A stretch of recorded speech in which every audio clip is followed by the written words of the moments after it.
listening to Living with ADHD and CPTSD, available on Apple and wherever you get your podcasts.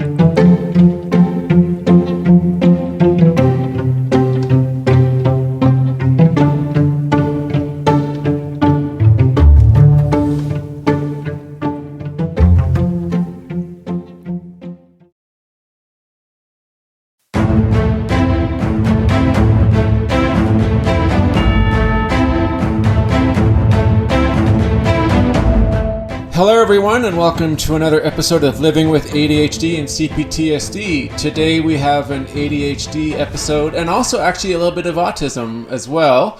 I have a special guest on the show today. Her name is Jolene. She is a mother of 3 and she is currently waiting for diagnosis of both ADHD and autism. And all 3 of her children either have ADHD and or autism and are currently in diagnosis for it. So Jolene, thank you for coming on my show. This is a great pleasure. Hello. Thank you for having me. Yeah. So why don't you tell everybody a little bit about yourself and your experiences with ADHD and autism? Okay. Well, how did I get to this point? Oh, where do I start? My middle daughter, who's 14, is diagnosed autistic. She was diagnosed when she was 8.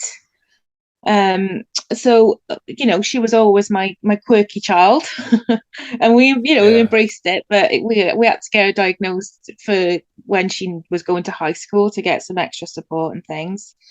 And my oldest daughter, who's 15, she's also dyslexic. She has always suffered severely with their mental health. It was always put down to confidence.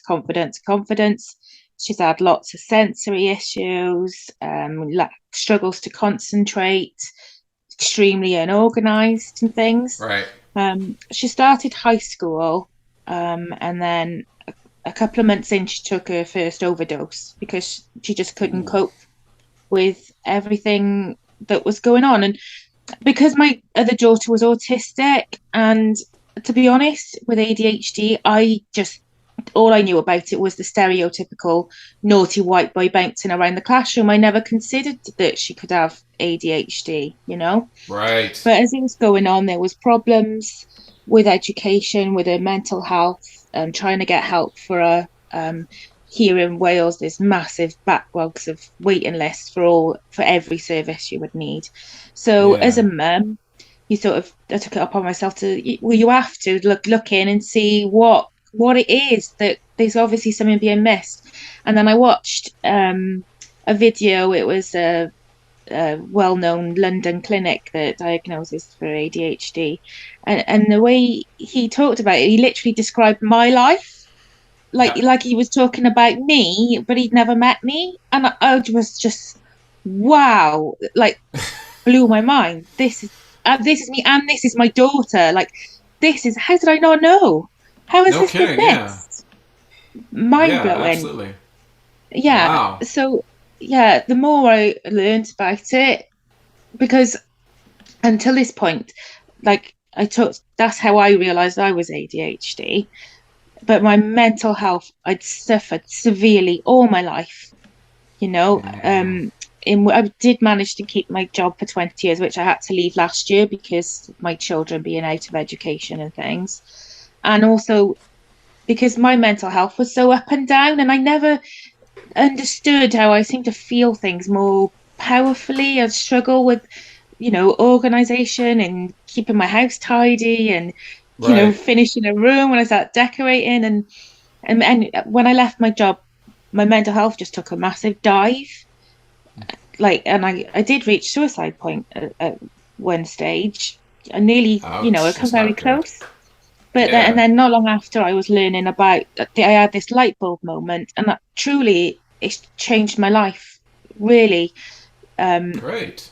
Looking back on my whole life, the things I've beaten myself up over, is actually, now I can look back with some compassion for myself and re-look at my life.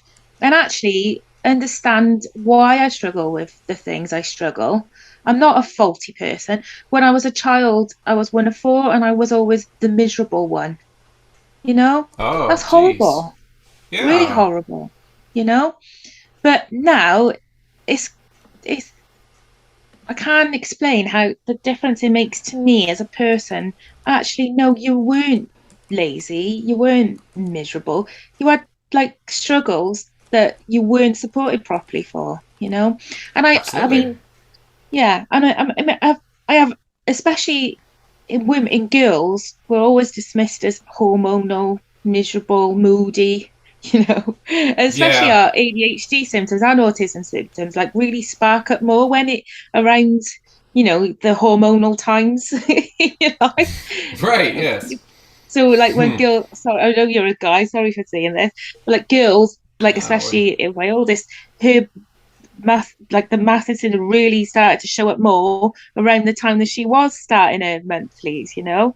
And Right. but they, so they dismiss it as like it's missed. This is how it's missed in women all the time, like all the way through, because they put it down to hormones or just being a moody teenager, you know. Yeah. So Yeah. now I mean, it's an emotional roller coaster because you know I do Absolutely. look back on my life and it's a mixed bag of emotions. It's hard, so it's hard, but actually being able to just put that arm around myself that I was then and have compassion for it's I feel free, if that makes sense. Right. Yeah, Absolutely. No, you know what? That's perfect. That's an excellent attitude because a lot of people, and you said it yourself, a lot of people who have ADHD, they they often think that there's something wrong with them, like like is their behavior or they can't be controlled, and their parents too. They often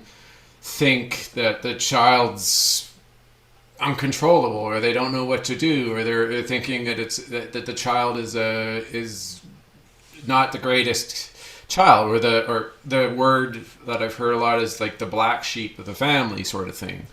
yeah, And and you kind of have that belief instilled in your own mind from childhood as you grow up.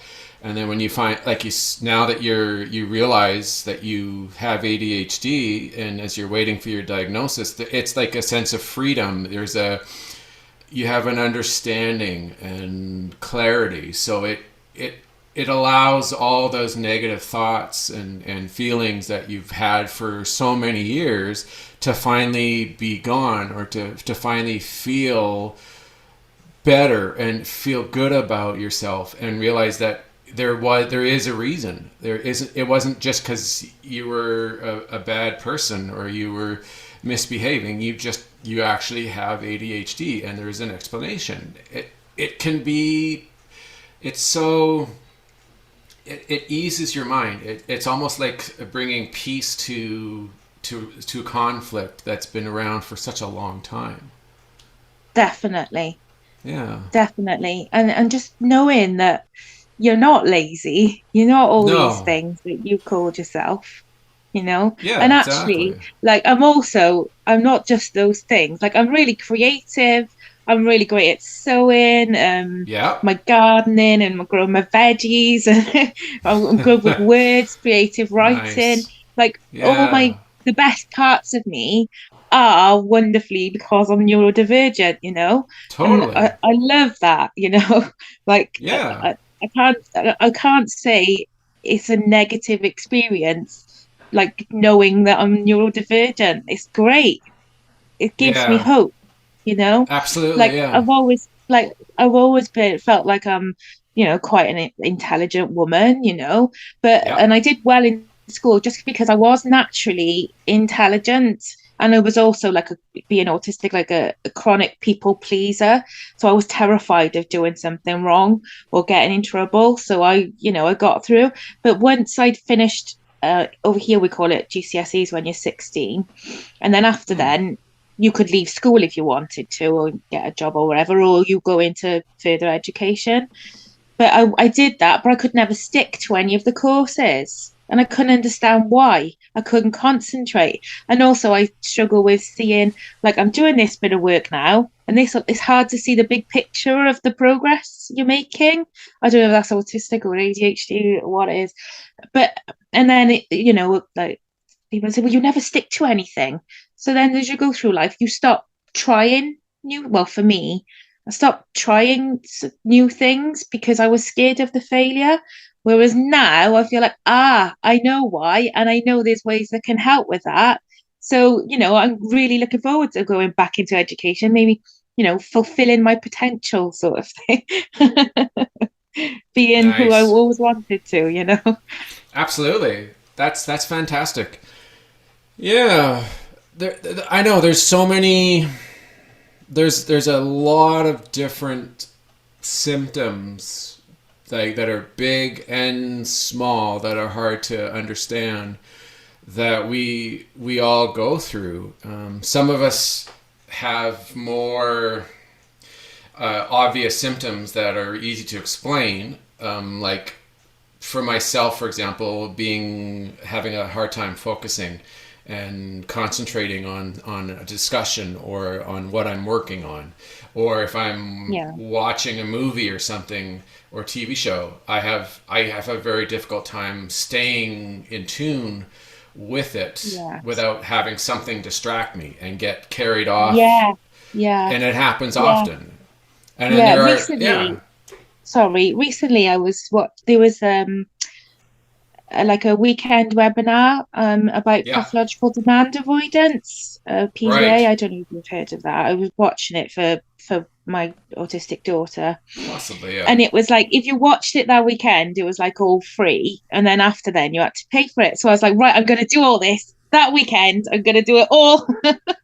Nice. The things I had to do, like if I was just watching it, my brain was off everywhere. I wasn't concentrating. But if I had like music on, and then also if I was like playing on a game on my phone whilst they were talking, it was going in and it would sink in, Yeah. but it was painful to just sit there and just concentrate on that. It was impossible. I couldn't, it's not possible. There's no way. I would have I been thinking about know. everything else except what I was watching. Yeah, exactly.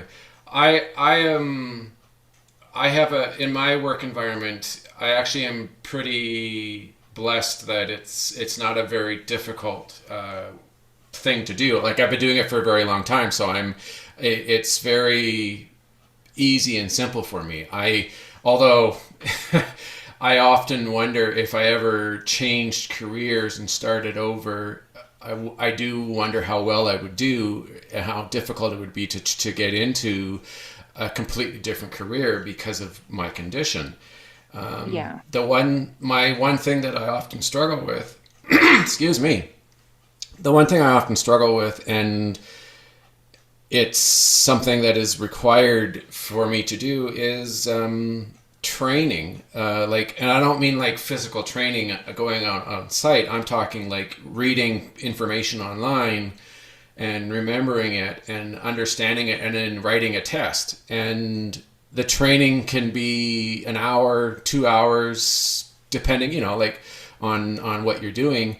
And they keep, my managers keep asking all of us if we're going to do any certifications. And the training, the amount of hours involved in the training can be anywhere from like 8 to 12 hours of material.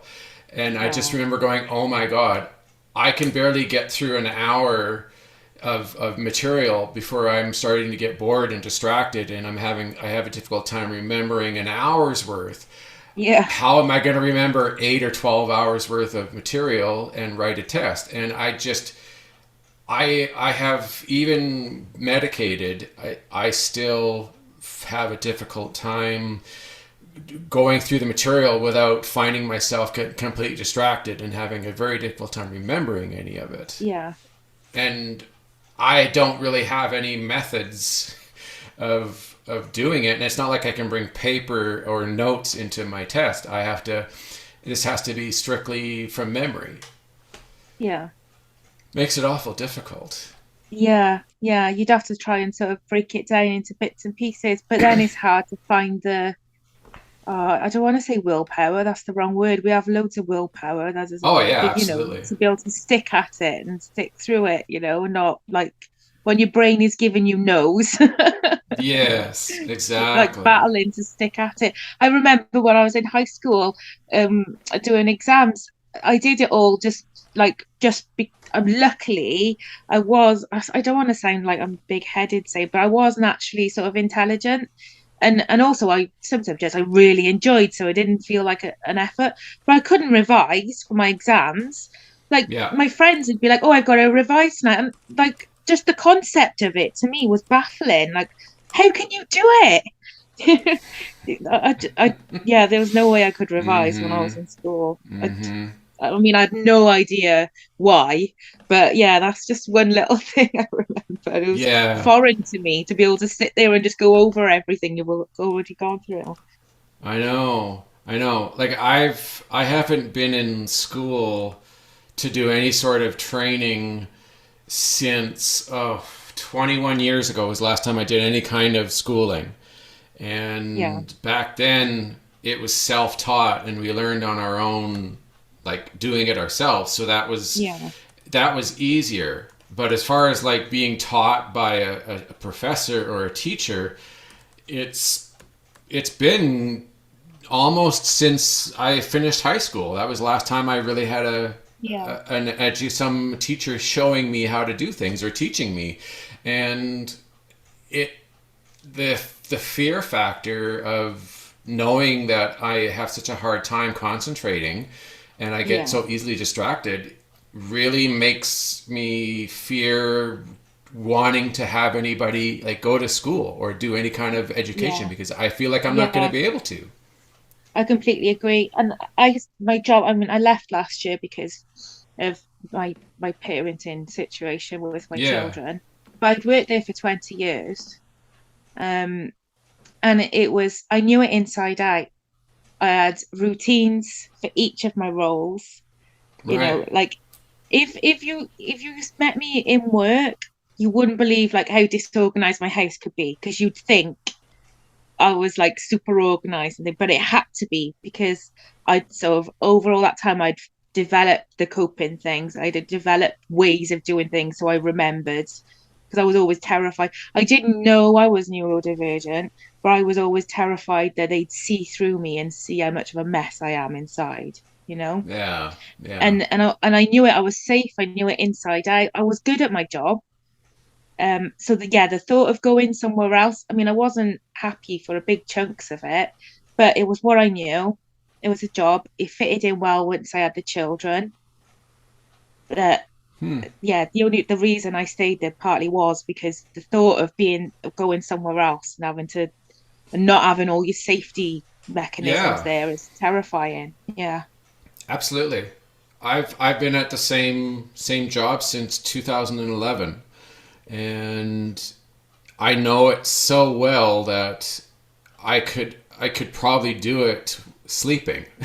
You know, Yeah. like I don't have to really think about it too much. So Yeah. changing to even a new job in the same industry might be very difficult to get into and start over and learn Yeah.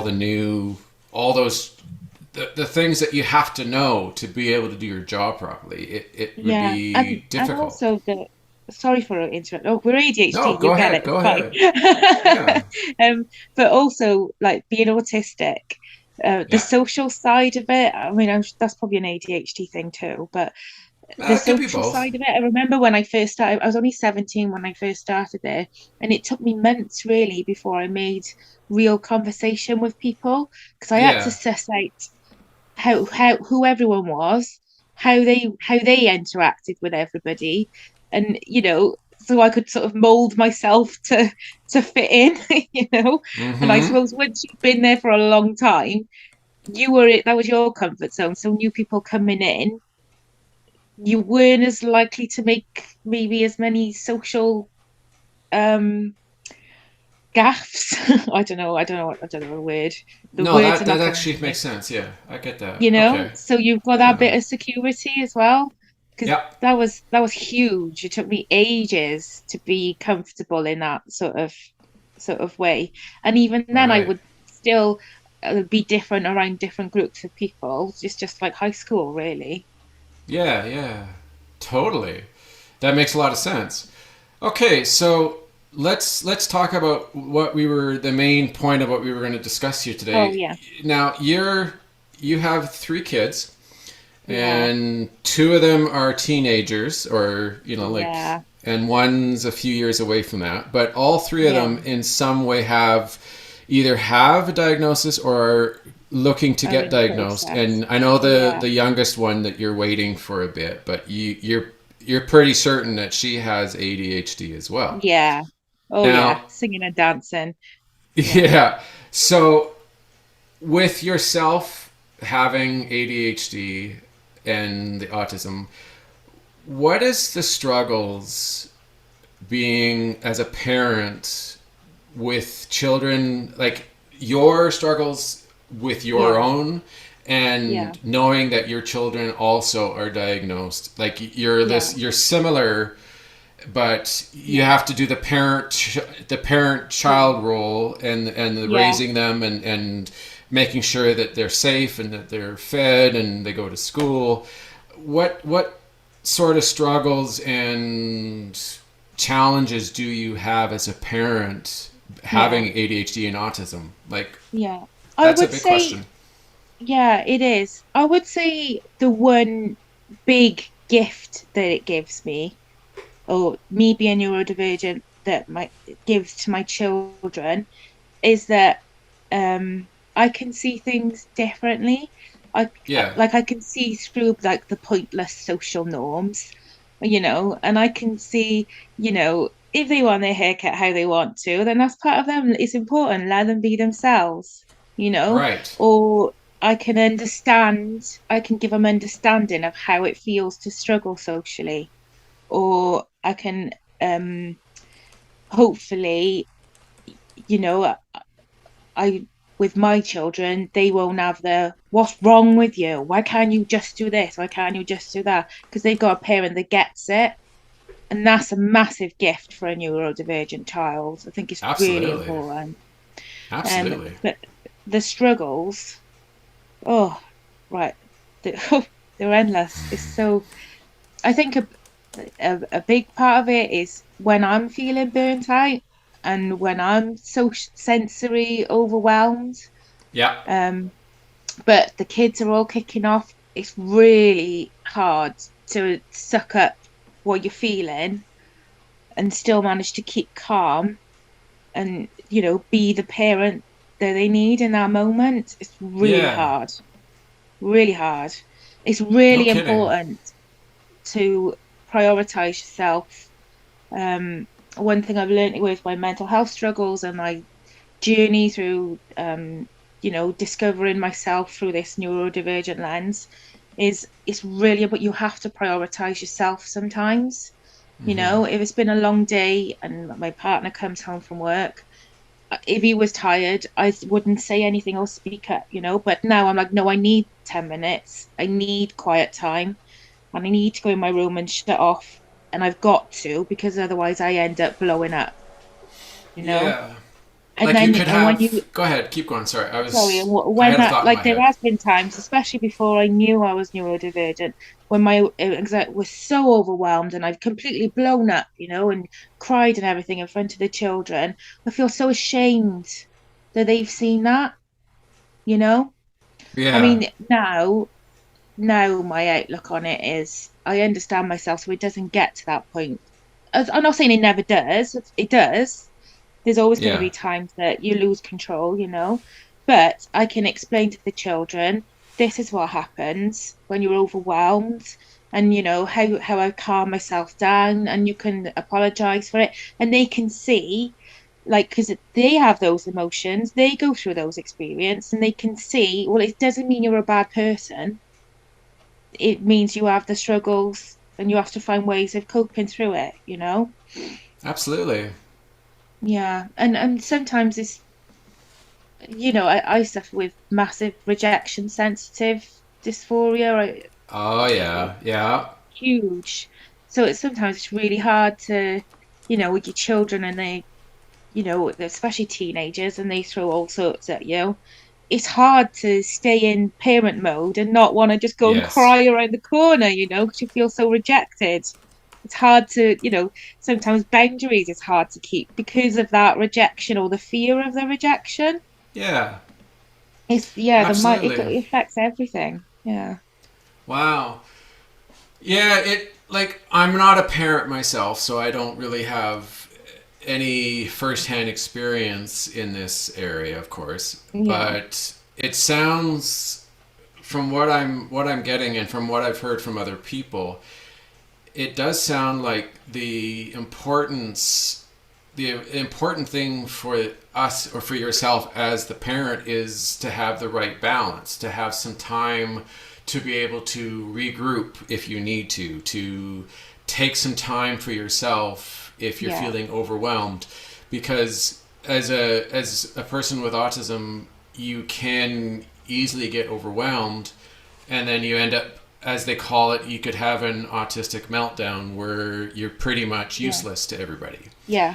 Yeah. And you really want to try to avoid that if possible when you're a parent, because children don't necessarily understand what's happening or what could happen as like an Yeah. adult, like a person who's fully developed as an adult would understand. They're not going to realize that you're needing time, that you're just too overwhelmed, you can't handle it Yeah. right now, so you either have to deal with it or you have to find a way to fight through it and Yeah. figure some way to deal with it and still be a parent. I can Yeah. imagine that is extremely stressful and very hard on Extremely. yourself. Yeah.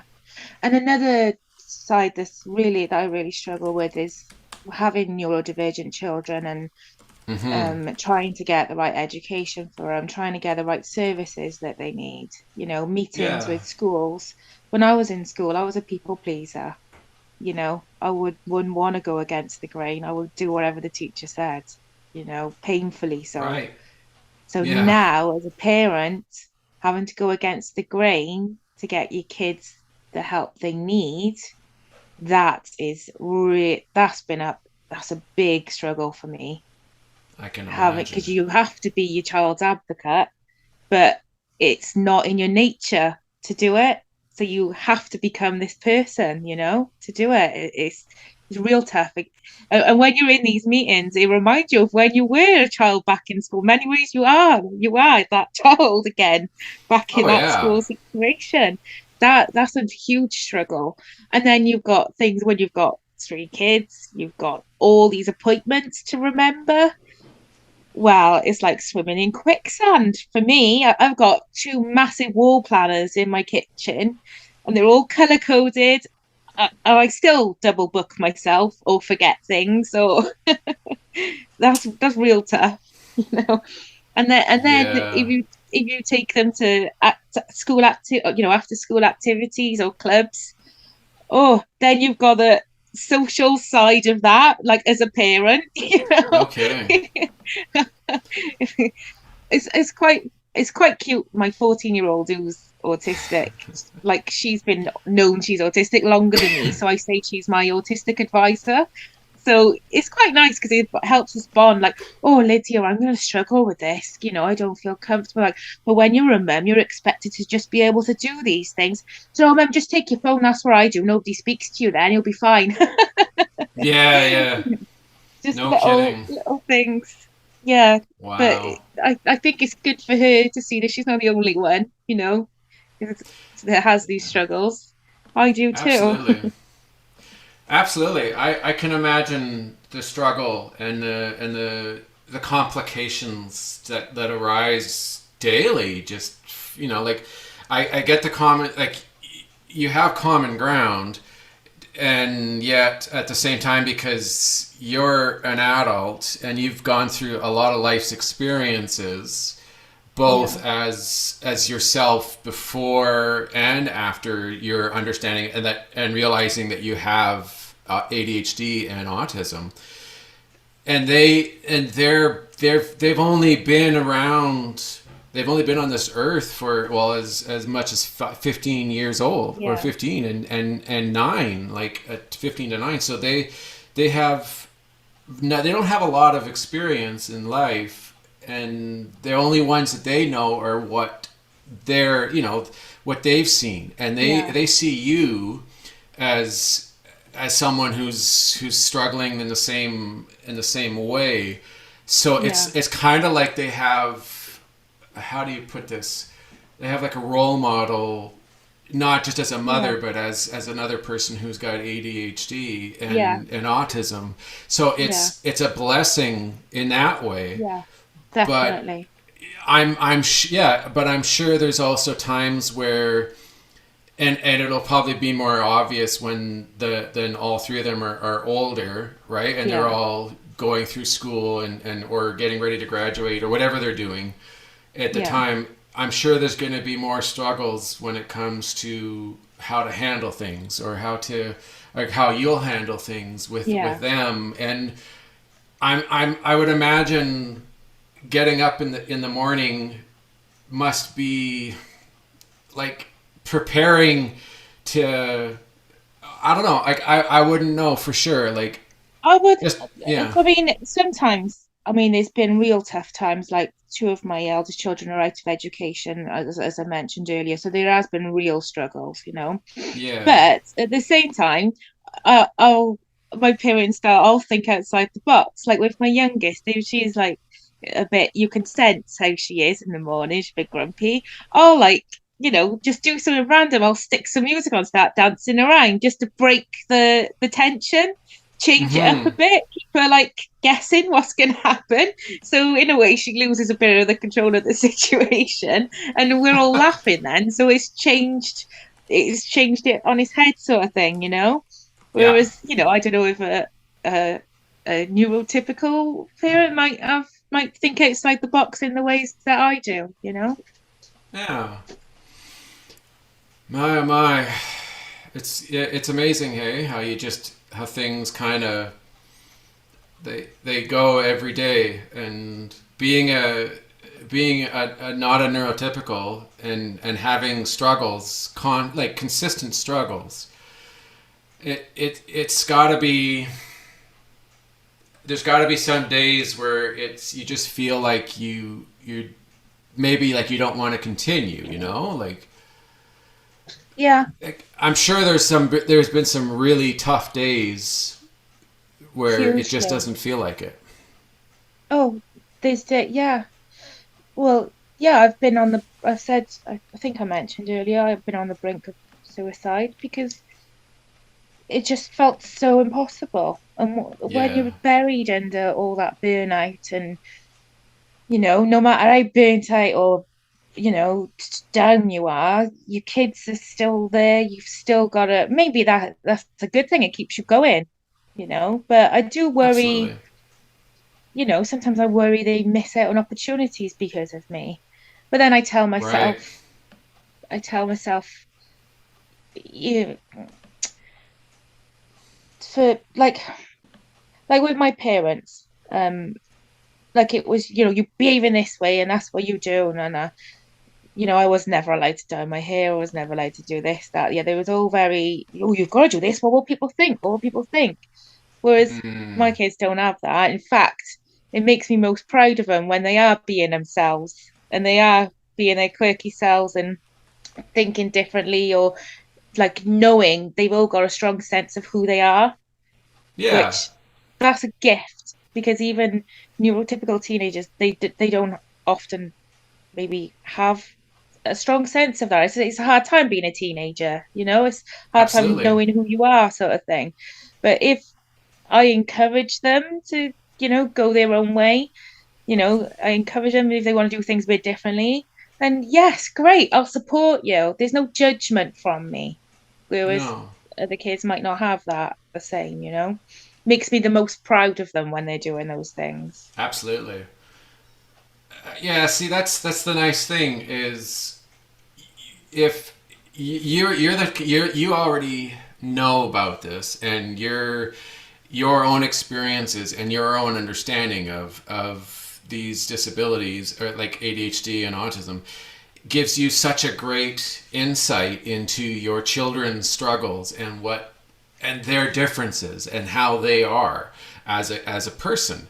And I could it does make me wonder, like, if, let's just say, you were a neurotypical and you didn't have either of these, how different it would be for you as a parent having these, like, with your children who are autistic or have ADHD, how much of a struggle it would be for you to be able to understand and go, instead of going, what is this, what is going on, why are my kids being like this, or why are they struggling so much, and now you're able, instead of, you go, I get it, I see it from my own point of view, that this is why, and you're able to, it's like any kid would give anything to have someone totally understand what they're going through.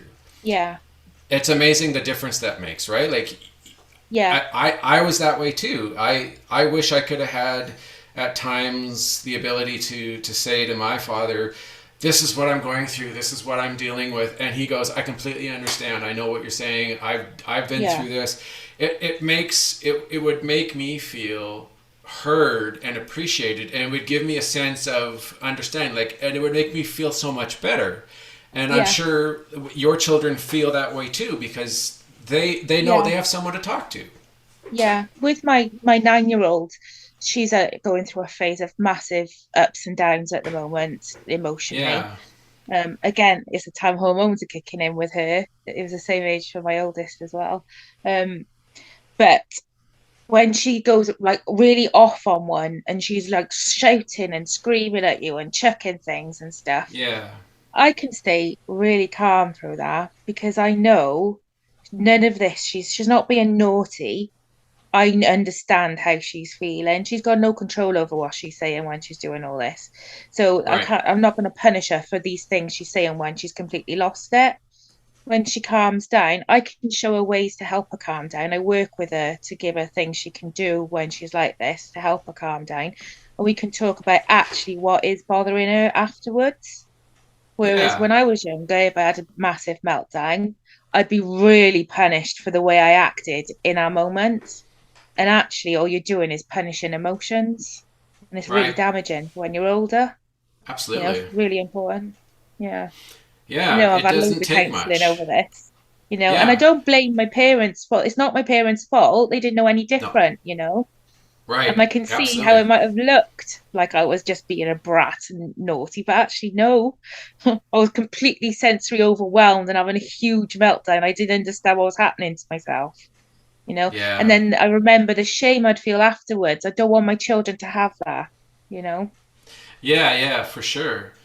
It's amazing how they're treated and how they're, like, the response to the things they do, how it will affect them, not just today and tomorrow, but 10 years down the road. Like, positive reinforcement and understanding can make such a huge difference.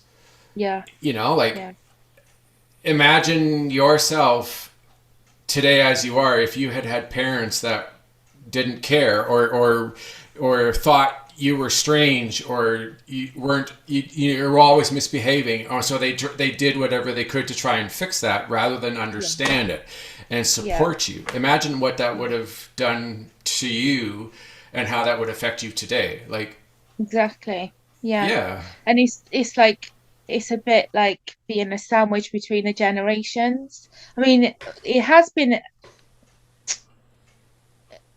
again, this is another gift of me knowing I'm neurodivergent. In the past, I've tried to, like, society makes you think you should just make your children do this. You should just make your children do that. That's what they just should do. And we're enforcing strict routines and this, that, and the other. That's never been my style, but I've always felt like I'm lacking because I couldn't. Even when I was trying to do it, I just didn't feel like it was right in me.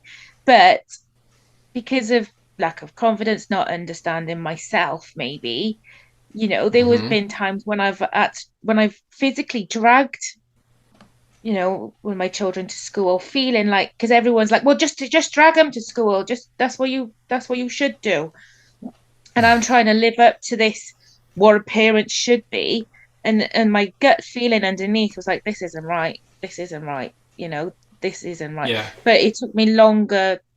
I wish I'd realized sooner, or I wish had the confidence to listen to my gut instinct sooner, you know, because Absolutely. it damaged me, and well, it must have damaged my children. It makes me feel sick now, but I didn't know any different at the time. And again, this is maybe, I don't know, I think it's probably an autism thing where, I've always just tried to do what everyone says you should do, you know, Yeah. acting that role out as a parent. Whereas now, well, over the years of having neurodivergent children, you evolve and you learn to listen to your gut instinct and trust yourself a bit more, But it's been really hard to get to that point. It goes against often how you were parented. So you're a sandwich from the generation of how it used to be to the Yeah. future going forward. So you're like breaking that sort of trauma cycle sort of thing. Mm-hmm. It's big, but I hope my children will have it easier, and then their children will have it easier.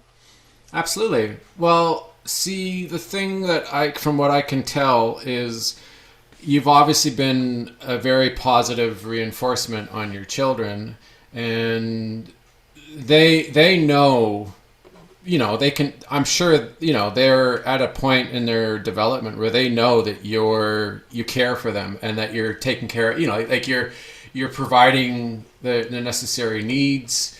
They're not being neglected, they're not being abused. Discipline is discipline, but at the same time, they do need some of that. It's not, obviously, right? Like, it's not like they get it. Yeah. They can get away with everything, and they never get scolded or told that No. you misbehaved. But the basic understanding of, I have a parent who's making sure I do right from wrong, but they're giving me what I need, and they love me and they care about me. Yeah. So, And you some know, things don't need disciplining. When you're having yeah, an emotional meltdown, you shouldn't. That's not a case no, for exactly, discipline. Whereas uh, it's not always seen that way. But it's no, having a exactly. level of and seeing how it is and seeing it through a different lens, isn't it?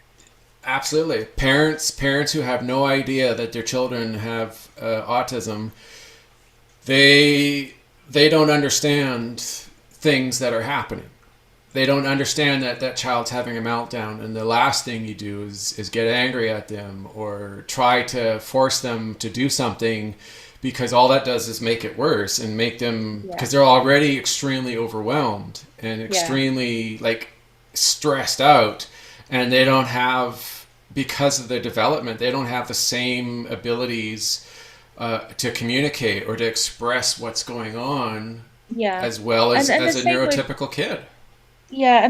things like with ADHD, like, oh, the mess of my children's bedroom. I know every parent Yeah. complains about their children's, but I get it. I understand, like with my oldest, Yeah. all of this stuff everywhere, but it's where she knows it is, and I understand sometimes, like, if you ask her to do her room, some days she's just not up to it. And I understand sometimes when you're feeling overwhelmed, you just can't find the motivation to do it. And it's not being naughty or disrespectful to me. It's just the way her brain works. Yeah. When she is she will get in the zone and she will do it in her own time, but it gets done. And it's that Yeah. bit of understanding, that battle. You could have how many well, sons as well as daughters. I've only got daughters, but that age old, oh, what am I going to find in the bedroom? Yeah, for sure. But it's an Absolutely. understanding, and it's not making her feel shameful that her room's a mess. And Yeah. then the same with my autistic daughter. I can't just say to her, tidy your room. I have to say, can you bring your rubbish down? And then can you bring your washing down? I have to break it down for her, because if you just say tidy, stay up in your room till it's tidy, like my parents would have said to us when we were children, that Right. it's not gonna happen. Yeah, no, not definitely not today, no. So many things are different now. I know, it's Yeah. amazing. Okay, so now you've expressed your struggles to a good degree here when it comes to parenting. Now, what would you say? Because your children are all neurodivergent in their own way. What would you say they notice about you that would be different, or like, or that would be a not a common parenting Yeah. stature or behavior, or even just like compared to like maybe their friends' parents? Like, what would you say that they Yeah. notice? I would say I don't know about because I'm neurodivergent, but I know it's hard for them to understand that I have to treat each one of them sort of differently because Yeah, they've got different needs. That can cause a lot of friction in the house. right. That's a real tough one. Yeah, that Interesting. causes a lot of problems in the house, you I can know. see that. Yeah. Now Yeah, have yeah. Wow. Now is because I'm just trying to imagine having one child who's got ADHD or autism. The challenges with just one, yeah, and how much time and effort, or more time and effort, is required to be able to make sure that their needs are met and that they're fed yeah, and that they've got their lunch for school and that they take it with them, and right, yeah, like they're remembering everything that they need. But having three children and all in different age ranges, yeah, like, and so they have like you said, they all have their different needs, and and they're all at different stages yeah, of childhood. I would imagine the struggles in like just trying to handle one at a time, like let alone three, must be very challenging yeah, and difficult some days, especially yeah, if maybe you're not feeling well or if you're yeah. having your own issues. Yeah, and I think they sense it as well. They know when you Right. when you're at a weak ebb, and then they all seem to want to join in with this expense with. But yeah, and like with my youngest, when I'm doing this, trying to calmly talk to her while she's kicking off, and my oldest will be like, "Well, just tell her to stop it." Rah." Like that doesn't work, and then she's involved, and oh, yeah, it's real. It's a real Wow. struggle. And it's not that That's yeah. I'm not disciplining my youngest. It's just what works for her, you know. That's Yeah. huge. Yeah. Jeez. Yeah, if So I when could just did make them all yeah. understand just as easy as that, that would make my life so much easier, No you kidding. know. Speaking of that, if there was one thing that you could have in your house, and it could be anything, it doesn't have to necessarily be a person or an assistant or some, Yeah. like if there was anything that you would like to have in your household or in your family that would be helpful to you, what would you want, like to make your life easier? Well, apart from a house that's like 10 times the size, so they can all have their own space when they need it. You know, Yeah, maybe one of these people to come in and help me organize everything. That would be like a personal assistant, that like would be to help, nice. like tell me which phone calls I need to remember to make. Remind No me, kidding. like, help me fill in all my calendars. Yeah. Help me organize the stuff because there's doom boxes everywhere in this house. I'm telling you. That would be Wow. amazing. No kidding. Yeah. Do you have, or have you in the past implemented any kind of adaptations or tricks, or like, I don't know, like assignment boards or something that that helps make things a little more organized or a little more streamlined, or like less complicated? Um, Um, well, yeah, I mean, to be honest, my planners is my massive thing. That has helped me out of the swimming through quicksand, remembering everything. I wish I Right. was doing that years ago. Um, I used to do this thing called it's called the organized mem method. There's like an app and I don't know if I'm allowed to talk about that on here, but it's like an app. But it's basically it gives you tasks each day for your Hmm. housework, and it's no more than 30 minutes a day of housework. And then you just do bits and pieces, one room a day or whatever. And it's surprising how you keep on top of it. And then when you complete it, obviously you're getting that dopamine then because you've completed something, and it helps, really helps keep everything on track. Yeah. That's really great. I mean, I'm not doing it at the moment. That has helped. No kidding. Yeah. And I would things like, imagine. yeah, things like with like packed lunches, for example, for school. I've made it a thing that like me and my youngest do together because she loves cooking. She's amazing. She loves cooking. She can do all sorts, and she likes these bento box lunch box things with all little Hmm. picky bits in there. So that's really nice. We sort of do it together. Usually the night before we do it because it's too crazy in the mornings usually. Right. But it's like making that's like a time for connections to, and then she's calm going to bed because she's had my attention and things as well. And then it's one less job that's done that needs to be done in the morning with the crazy school run, and also like just a big thing for parenting, like being a parent in my family, is forgive yourself for the little things. You know, Yeah. if your kid's a little bit late for school, so what? You've got them there. You know, Oh, for if sure. it, Yeah. and there's been times like where I forgot to get the washing out of the washing machine, and and you feel the shame then. Oh, what's the matter with me? As a mum, why can't I just remember these things? But it's just to Yeah. have, just forgive yourself. You've got to have compassion for yourself.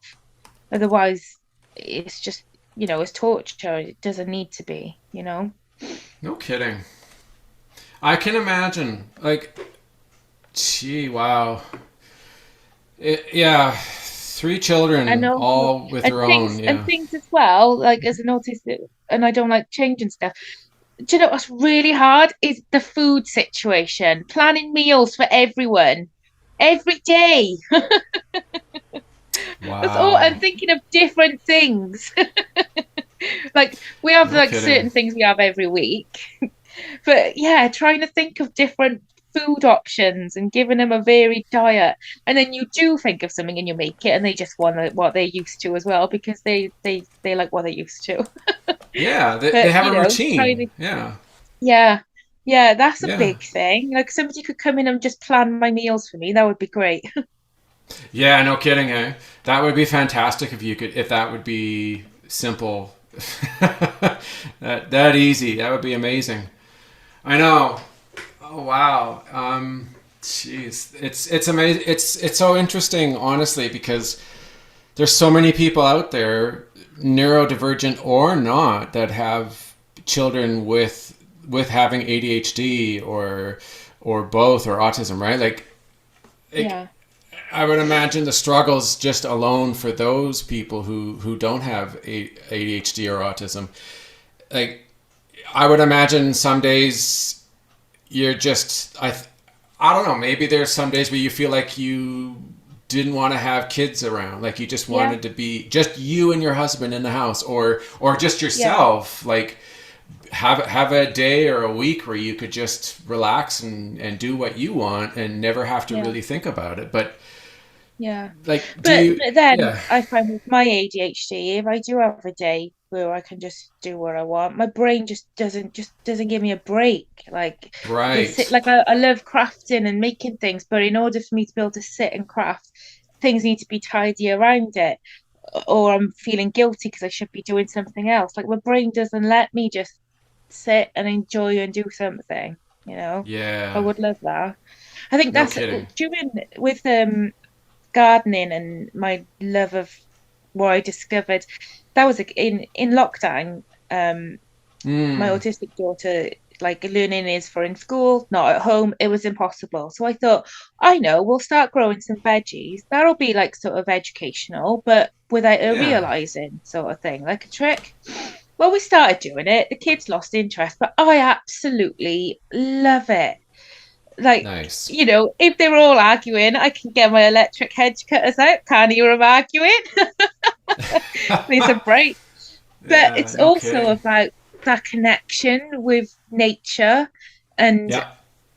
like having your hands in the soil and then and listening to the birds I've got I've got my compost and things. If I get a crappy letter that's upset me, I'll rip it up, put it in my compost, so something new will grow from it. Nice. I just Yes. absolutely love it. Like my Fantastic. connection to Yeah. nature, it's just calming. That's so important for me. That's honestly, that's really brightened my life having I've Excellent. got an allotment now as well. I don't know if you have those in Canada, where I Yes. grow my veggies. So I do my sweet Yeah. corns and my pumpkins and my sweet peas and Nice. potatoes. I love it. I Nice. just absolutely love it. Fantastic. I know. I have the same thing. I made it a point this year to start our garden and maintain it and grow it and from start to finish. And Yeah, I found it too to be it's like my getaway. It's like yeah, my how do I call it like a safe space too yeah, because I it's my time. I love nature. I love the outdoors and yeah, getting out there and being able to take it all in and have that fresh air and the sun and taking care of something and putting effort into this and seeing the results. It's so justifiable and so enjoyable, and you get that reward and like you yeah, said, that dopamine yeah, from doing it. It's so nice, and it's a good change from the everyday and the stress that comes on. yeah. And I I find it helps me reconnect with my inner self. Yeah. Um, I had CBT um sessions at the beginning of the year. I Right. mean, some of it wasn't for me. Like there were too many steps. My ADHD and my brain was like, nope, nope, this isn't for you. But one thing he did give me, which really like moved me, was this guided meditation called The Ah. Mountain.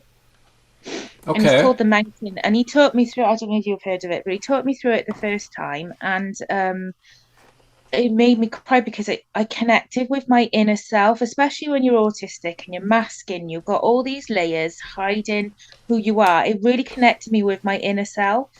Right. Um, and it talks about, you're the mount, like the mountain, all the seasons hit the mountain, all the weathers, everything hits it, and the mountain stands firm. And then as you're going through it, then you become the mountain and you're strong. And Oh. honestly, it was so powerful for me. And I do that. Um, like in the mornings, sometimes I'll get up extra early and if the weather's nice. I'm in the UK, so it's not always. But if I do my guided meditation, the mountain, it really reminds me of my strength and who I am inside. And then Yeah. all the little steps I'm taking about myself. I imagine myself being at the bottom of a well, and then I'm pulling bricks out as steps to get up, and all these little things, my mindfulness, that guided meditation, you know, learning about things, they're all the little steps that's helping me come out of the dark well. That's how I picture Wow. myself. That sounds like a very rewarding kind of meditation. Yeah, for me, it was breathtaking. Yeah, honestly, I sobbed because it was that powerful at the time. Wow, that's incredible. Yeah, to get Yeah, to I mean, connect like that is such a great experience and such in it and the feelings that you get from it. That's incredible. That's so good. Totally. yeah, Wow. remind you of your strength and who you are. Yeah, Yeah. absolutely.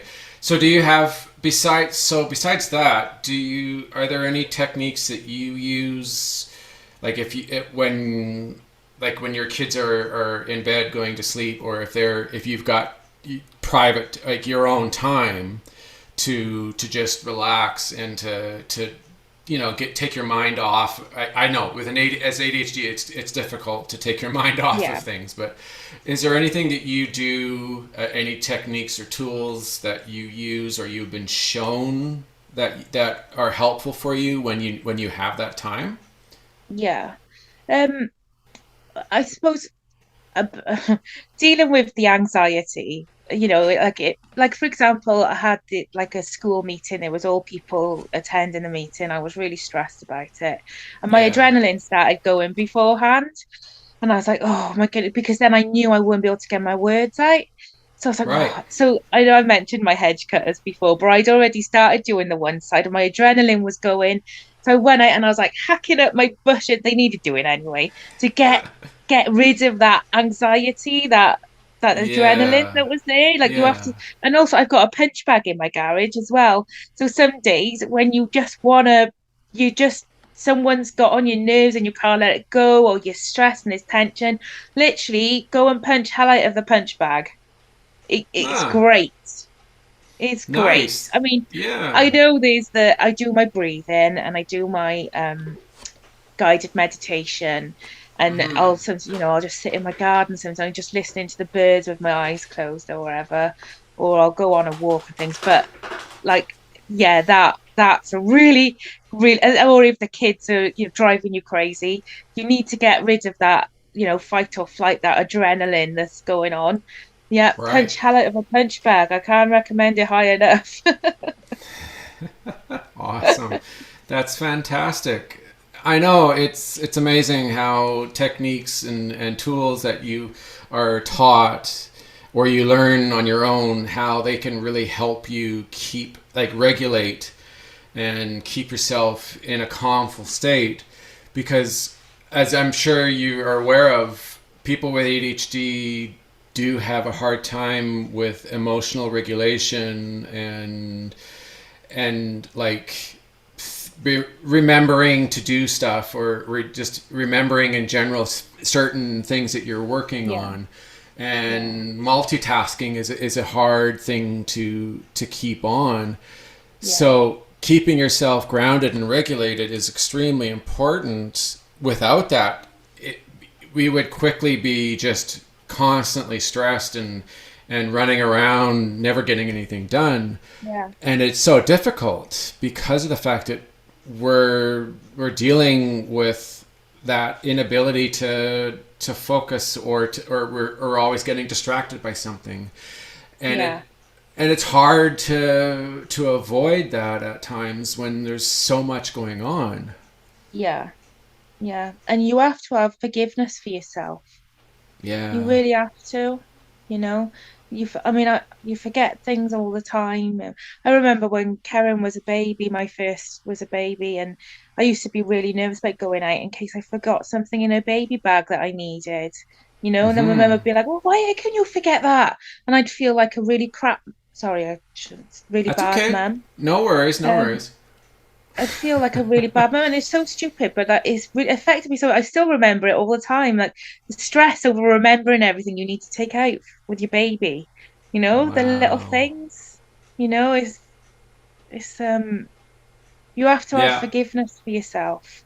It doesn't mean you're a bad person. It just means you forgot the thing. You know? Yeah.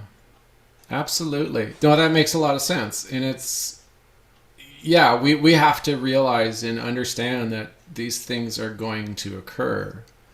Yeah, And if we're always hard on ourselves, we're going to eventually develop an automated system in a way where we're yeah, always going to feel bad or we're always going to the slightest sense of difficulty we could end up quitting immediately or giving yeah, up or getting super frustrated and doing it wrong instead of realizing we are gonna have struggles. We will make mistakes, but don't be so hard on yourself. Like, yeah.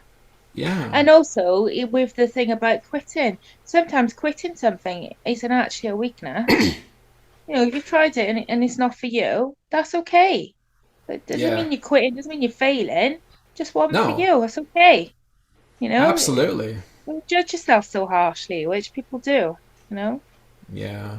I know a lot of And people you, have a yeah, difficult time with it. Yeah, yeah, and acknowledging it's not for you and recognizing that is a strength, actually. yeah, Just looking at things differently. That's the gift we have. absolutely, yeah, yeah, for sure.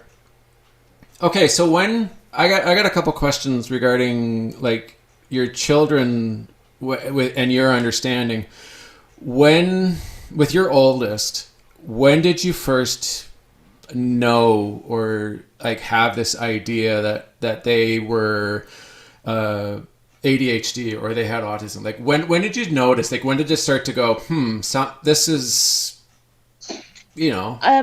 I had suspicions of maybe autism when she was in primary school, so around, say, from the age 7 onwards. Okay. But it was completely different to how my other autistic child was autistic. But there was always something missing. The school always told me she lacked confidence. She lacked Right. confidence. And as I said, I only knew the stereotypical ADHD naughty child, which Karen was the opposite of that. You know, she wouldn't Yeah. speak up, she wouldn't ask for help or anything. But she's always had lots of sensory issues. She's always been very messy, very disorganized, forgetful, um, impulsive. Like sometimes she'll take something for no reason, just this impulsive, and she couldn't tell you why she's taking something, and she can't explain why. There's just there was lots of things from that age. It showed up Okay. more from that age onwards. It was when she reached high school, it was absolutely obvious. Like Yeah. there was definitely issues, definitely something.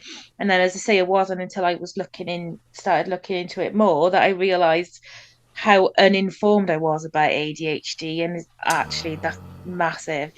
She's definitely that's her all Okay. over, you know. Okay, cool. Excellent. So, as a parent at that time, when it was finally determined and they confirmed it, did they I don't know who it was, but did they provide any like assistance for yourself or guidance No. or so it was kind of like, here you are, your kid's got autism or your kid's got ADHD, good luck. Yeah, it was by this point we were already on waiting lists for the mental health services, child's mental Right. health services. Um, you know, suicidal attempts, self-harm, things like Yeah. that. So it was, oh well, they can look at that as well. And then it was, oh well, she's obviously got emotional trauma. Um, and she certainly struggles to concentrate. We'll look at ADHD as we go down the line. It's like they're scared to say, like no wonder there's such a people think it's such a bad thing to have ADHD or autism or anything, No because people are kidding. too scared to say it. Like they're like, to get referred, you'd have to go through the school or a doctor. Both of those Yeah. are often so ill informed, they don't know what they're looking for themselves. So to get past the gatekeepers feels impossible.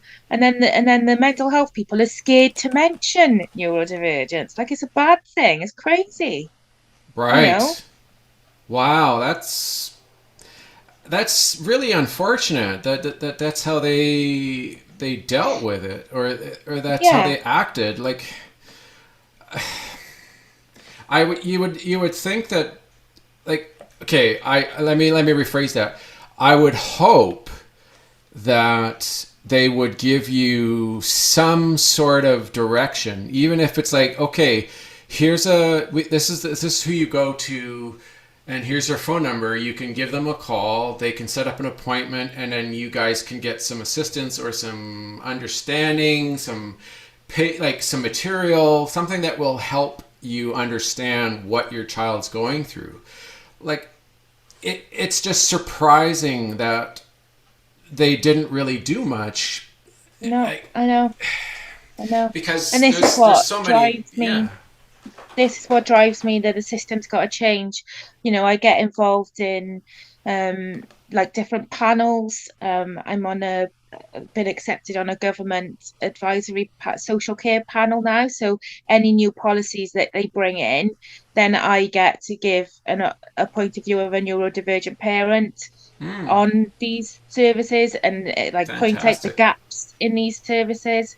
I'm working Yeah. with the local health board, they're looking at changing how this all works. And then it's things like me pointing out, well, there's a massive gap. You apply for help, your child are in, obviously, usually in crisis point often when you get to this point, but yet there's still no support in the meantime. And then it's left to me, or, a parent, to have to research and look in and find, how you can help your child in the meantime. Yeah.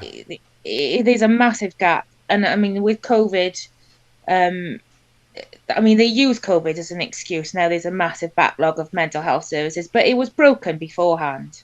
The COVID has just highlighted the problems that were already there. And also, I was quite shocked that after going through all this time, not one of these services suggested, oh, maybe it's ADHD, when it glaringly obviously is. But when I realized, I was like so excited because I was like, oh, this is it, this is great. And then when I said to people, I was expecting them to say, oh, yeah, oh, we know we can work, this is positive, we can get her the right help. But it's still in slow motion. It's still waiting for them to catch up. It's backwards in so many ways. And I really fear for the children whose parents are totally unaware and maybe are not able to look into things the way I have. What about those vulnerable children?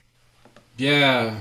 That's the fear I have, No kidding. There's a lot, and I have a feeling the worst part of it is it's not going to slow down. It's going to get worse. There's going to be more children that are going to get diagnosed, and there's going to be more need for support and having a uniformed path or design to show parents and to help them, saying, okay, this is what we have for you. Your child is diagnosed with ADHD, or your child was diagnosed with autism. This is who you can get in touch with. This is who can help you. They need to be able to give these parents the sense that, okay, yes, this is going to be different. This won't be a neurotypical child when they grow up or throughout their years, but at least we have something, or we have help that can guide us, or can show us things to do or ways to adapt. Like everybody needs that, and it's a problem everywhere. Yeah, and like things like within schools, it needs to be picked up way sooner, like really sooner. The little signs, like, for example, don't just keep saying a child lacks confidence. Yeah. To me, that's a cop-out. You need to actually look what's going on behind it. And the earlier you find out with a child, the less trauma the child will experience because of their neurodivergence. And generally, things in a classroom that will help a neurodivergent child will also help the neurotypical children too. It's not going to harm them. If it makes it easier for one, it'll make it easier for all of them. And some things don't even cost loads of money. And also, like, take the fear out of suggesting neurodivergence in a child. Like, if you saw something growing on the child's face that looked like it might be cancerous, you wouldn't just ignore it so it kept growing and growing and growing, and then they had to do. That's what they're doing with neurodivergent people. And actually take the fear out of it. It just means you've got a different brain type, but it's like really great in many ways. There's a gift in it, but people don't understand it, so they fear it and they're scared. And also, if they mention it, then they think it's going to cost them more money in funding and different things. So there's that as well. Yeah, absolutely. There needs to be clarity, and there needs to be a source available for everybody, and it needs to be clear. And also the whole family needs to be embraced and supported. It's not just about that child, it's about the whole family. That's really important. Absolutely, because it's not just the child. No, and there's a good chance if your child is, then the parent is, it's a good chance that the parent, at least one parent is also neurodivergent, and Hmm. and siblings as well. Like the way you have to go for individually each child going through the same fight and then joining another waiting list, and it drags it out. They're only children once, and Yeah. you're taking up your childhood, the childhood with your children. It's being taken up by battling together like services for them. Like let us enjoy our kids, Yeah. take some of the Totally. strain off. Yeah, I agree.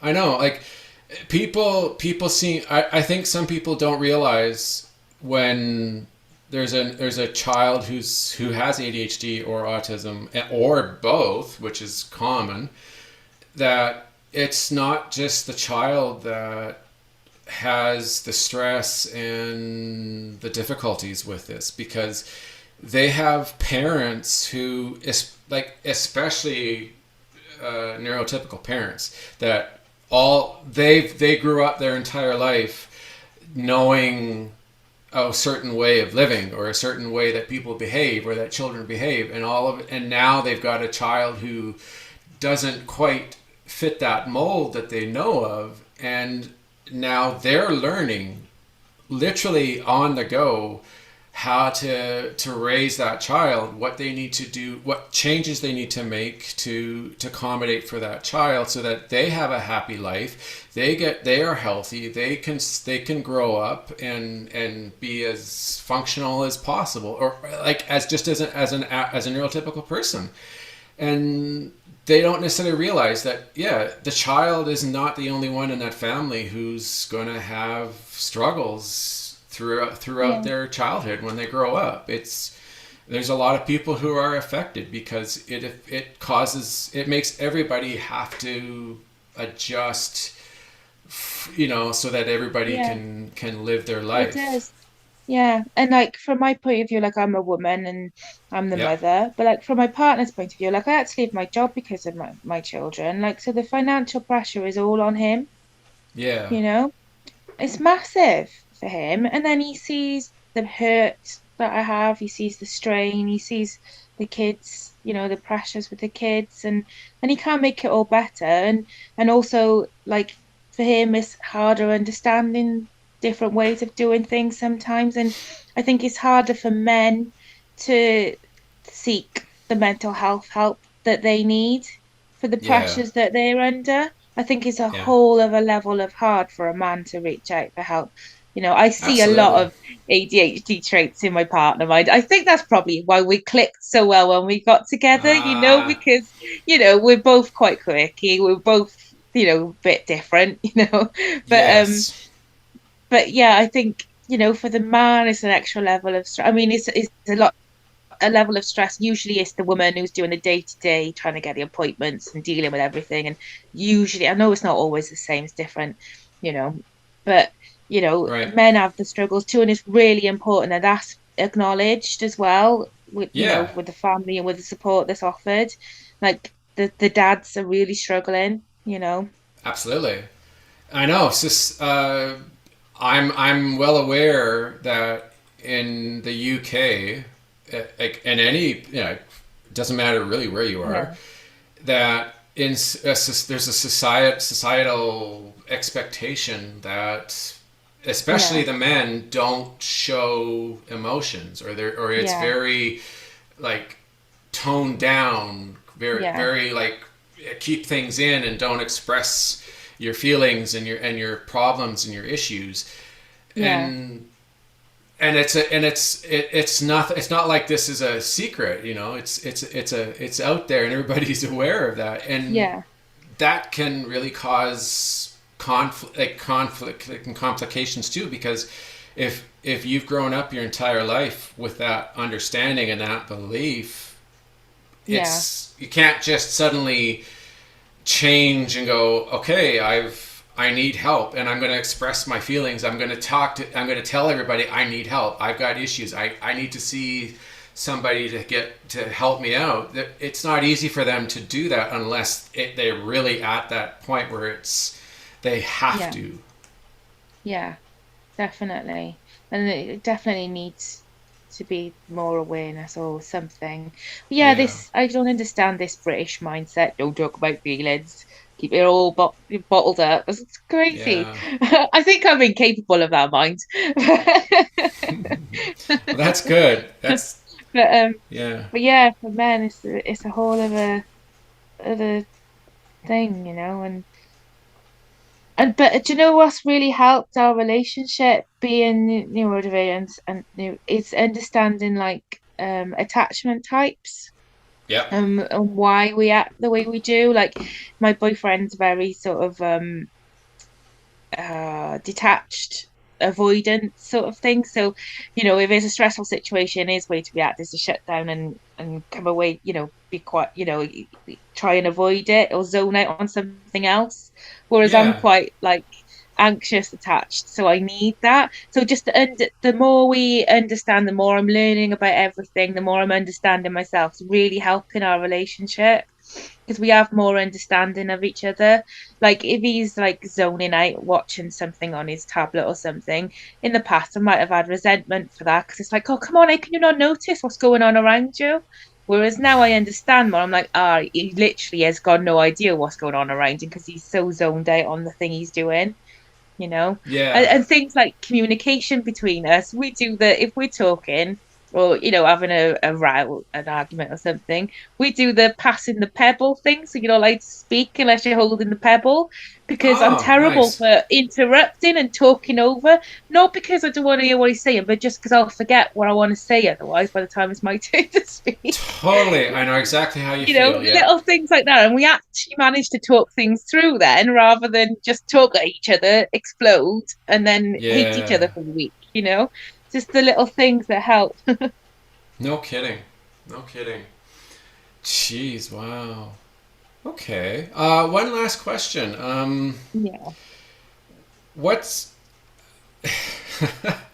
what is your most favorite part of what your like your situation? And I don't mean you just yourself. I mean you as a mother with three children who are all neurodivergent and yourself. What is that one thing that you love about it absolutely 100% and would never give up or would never change? I think it's that we don't put so much importance on living up to people's expectations. Right. Like I sort of see through it all as a bit of a waste, you know, a waste of time. So in many ways, social expectations maybe or social norms. Like Yeah. we're not trying to fit into what other people think we should be. You know, I quite Excellent. like that. I Yeah, quite me like too. being different, you know? Yeah. I agree. I think that's a good way of going about it because we I think we spend put yeah. importance. Sorry, I'm No, talking go over ahead. again. Go I'm ahead. terrible for that. Yeah. I think we put importance on things about like who you are and you know, how you treat people and you know things like that. The really big important things rather than Yes. the you know the this ridiculous stuff like looking perfect on social media and stuff. That's not you know, we're not trying to live up to an image of something. That makes sense. No, absolutely.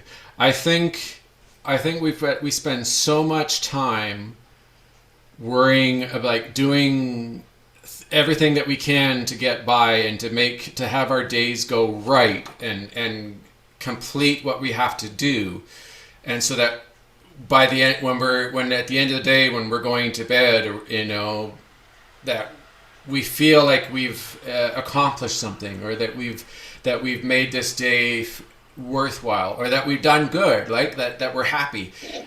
Yeah. We don't need all this unnecessary background noise, like always worrying about what other people think or being concerned that other families or other people are going to see you or see this family as unusual. That's in the big picture. That's not really a relevant thing. It's No. making your family happy, having a good healthy life and getting along and being, you know, at the end of the day saying, I had a good day and my children had a good day. That's Yeah. the big thing. Yeah. Definitely. Yeah. Yeah. And also my last little nugget of advice would be stop shoulding yourself. If you're at the Mm, end of the day like I should have done this and I should have done that, banish it from your head. Stop shoulding yes. yourself. That's my big Yes. thing as well. There you go. Excellent. Well, that's amazing. Yeah. All right. Well, perfect. That's a good way to end this show today. All right. Well, Jolene, thank you so much for coming on. You gave us so much information and it was extremely insightful. And I'm sure, tons of people are going to get so much out of this and they're going to get a lot of inspiration and advice when it comes to dealing. Well, I hate to say dealing with. It sounds like we're struggling or it's a burden, but like living with our own disabilities and also having to raise children who also have the same disabilities and same issues. Yeah. It's amazing how you're able to like do this day after day and make it work and make it effective. It's incredible. Yeah. Yeah. Thank you. Yeah, you're welcome. You Yeah, I mean, know, it is a struggle. It is a struggle. yeah. There's always be a struggle, but you have it's acknowledging it when you have the wins and the good bits, you Yes. know. Yeah. I know there are most likely parents out there that are just struggling and they don't really know necessarily what to do. And Yeah, they need something. They need, whether it's just another person's story or experiences or even assistance, like you said, like it'd be nice if you could have an assistant or someone who could help you yeah, out when you really need it. Anything like that yeah, is always helpful. yeah. Excellent. Okay. All right. Well, thanks everybody for tuning in today. I really hope this was informative for you, and I hope you got a lot out of this. We definitely said a lot, and there's a lot of information that was shared. So, yeah, thank you everybody for joining, and we shall talk later. All right. Bye Thank everyone for you. now. Yeah. Bye bye.